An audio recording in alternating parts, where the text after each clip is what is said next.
আজকের রেসিপি হচ্ছে কচুরমুখী দিয়ে রুই মাছ রান্না। হ্যালো, আসসালামু আলাইকুম। সবাই কেমন আছেন? আশা করি সবাই বেশ ভালো আছেন। আল্লাহর রহমতে আমিও ভালো আছি। তো আজকের রেসিপি হচ্ছে রুই মাছ দিয়ে কচুরমুখীর সাথে বেগুন আলু দিয়ে একটা তরকারি রান্না। তো চলেন শুরু করি। তো প্রথমে দেখেন কড়াই বসাই দিয়েছি।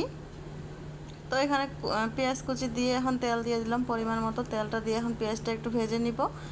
পেঁয়াজটা ভাজা হয়ে গেলে এখানে আমি আদা রসুন বাটা দিয়ে দিব সামান্য পরিমাণে। তো এখানে আদা রসুন পেস্ট দিয়ে দিলাম, দিয়ে এখন ভালো করে একটু নাড়াচাড়া দিয়ে দিব। তারপর এখানে আমি সব মশলাগুলো একসাথে পানি দিয়ে গুলে রাখছিলাম, তো সেগুলো এখানে দিয়ে দিব। তো এখানে আছে হলুদ, লবণ, মরিচ গুঁড়া, সাথে জিরা গুঁড়া।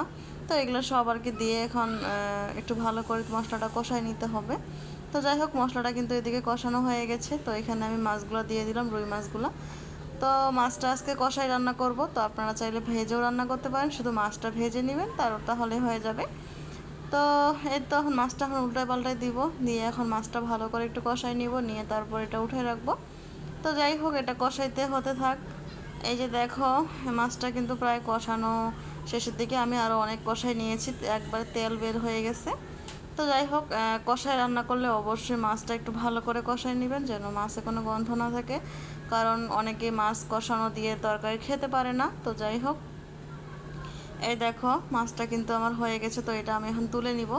এটা তুলে নিয়ে এখন সবজিগুলো আমি এখানে দিয়ে দিব। তো যাই হোক, এই যে এখন ওই মশলার মধ্যেই আমি সব সবজিগুলো দিয়ে দিলাম। মানে এখানে বেগুন, আলু আর হচ্ছে কচুরমুখী আছে, তো সব দিয়ে দিলাম। দিয়ে এখন এটা ভালো করে একটু নাড়াচাড়া দিয়ে দিতেছিলাম। নাড়াচাড়া দিয়ে তারপর একটুখানি পানি দিব, দিয়ে একটু হচ্ছে কষাবো তরকারিটা। তো যাই হোক, একটু পানি দিয়েছিলাম। দেখো, আমি হচ্ছে ঢাকা দিয়েছিলাম, ঢাকা তুলে দেখলাম যে এটা আর একটু নাড়া দিতে হবে। তো নাড়া দিয়ে দিলাম।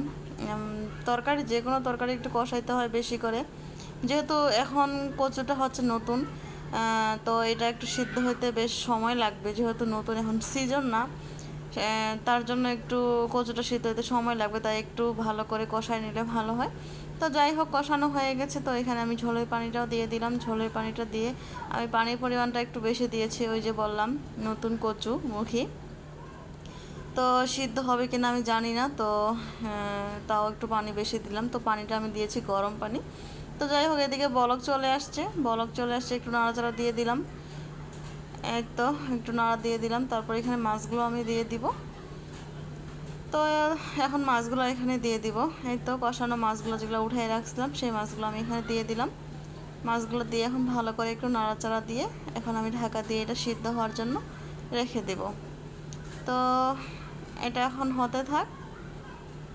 তো যাই হোক, চলো, এই যে দেখো ফাইনাল লুক এটা হয়ে গেছে। তো আমি একটু জিরা গুঁড়া দিয়েছিলাম। এই যে দেখো, জিরা গুঁড়ো দেওয়া শেষ। জিরা গুঁড়ো দিয়ে আমি নামাই নিয়েছিলাম। এটা প্রায় দেখো ফাইনাল লুক। আমি এভাবে ঝোলটা একটু মাখা মাখা করে নামাই নিয়েছি। তো কচুরমুখীগুলো বেশ ভালো সিদ্ধ হয়েছে মাশাআল্লাহ। আমি তো মনে করছি যে সিদ্ধ হবে না। তো সবাই ভালো থাকো, খোদা হাফেজ, বাই বাই।